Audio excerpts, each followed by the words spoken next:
babalumba twesizaawe ewewunya bituuka ku Ssekikubooti ewewunya bituuka ku Ssenyonyi n'abalala bwe bati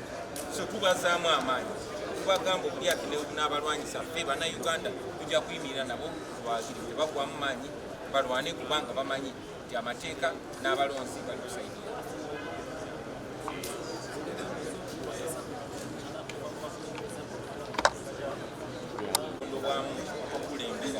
abantu babalonda mwami Ssenyonyi tatuyamba buyambi okulwanyisa enguzi naye twamulonda abantu b'enakawa netumusindika tuli basanyufu tetwamusindika okukola kyali mu kukola so abakulembeze balina okukulemberamu abalonzi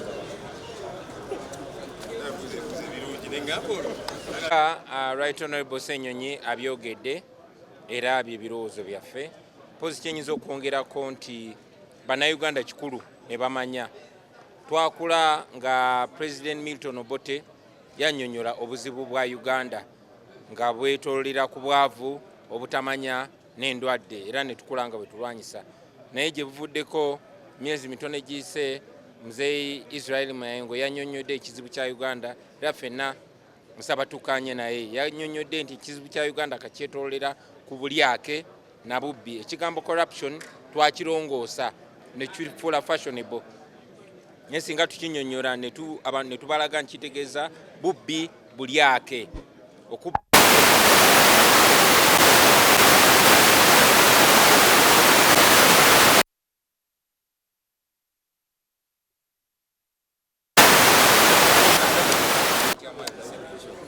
corruption ali institutionalized oba nakyo kitongole ekikola ku nsi akozesa corruption okusiba abo bayagala bamukolere era kizibu nnyo okunoonyereza mu gavumenti ya Mwami Museveni nga tewali muntu aseza okuwamba eno parliament paati yayo esinga obunene kyafuuka kyekwekero ky'ababbi nga bakulemberwa agikulira mukyala Anita ino parliament ne corruption ali mu parliament bwakozeseza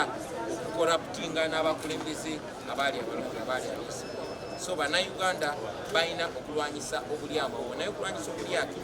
kubanga kulwanyisa bubonero bwa bulwadde oba symptom naye ng'ekirwadde kyennyini kibira ddala ku bukulembeze butali accountable obukulembeze obutava ku bantu obula nga bwagala kweremeza mu bwenyeza era tulina okujjawo obukulembeze obwo nga bukulembera Mwami Museveni yasinga okubeera corrupt abantu bonna abali corrupt abadifendinga abaprotectinga nga tetugyeewo Museveni ekyabonaabona bakyatubba nnyo nekisemberayo ddala ekizibu ekyo bakinnyonnyodde ng'akinnyonnyola ye kaliisoliiso wa gavumenti mukyala Betty Kamya njagala nnyo okukubiriza bannayuganda bagende banoonyeeka vidiyo ako katono dakiika 3-5 mukyala Betty Kamya ng'annyonnyola ekizibu kya corruption oba ekyobulyake ekiriwo ng'akulaga nti Uganda erimu miliyoni z'abantu 45 n'obutundutundu 9 naye nga obugagga bw'eggwanga bubbibwa abantu abatono abatasukka 3.5 ng'ate bakozesa aba enablers abatasukka 3.5 so nga bannayuganda balina okusituka ne balaba engeri gye bakombatingamu oba gye balwanyisamu bano abantu abatono abatufudde abaddu mu nsi yaffe abakozesa obulala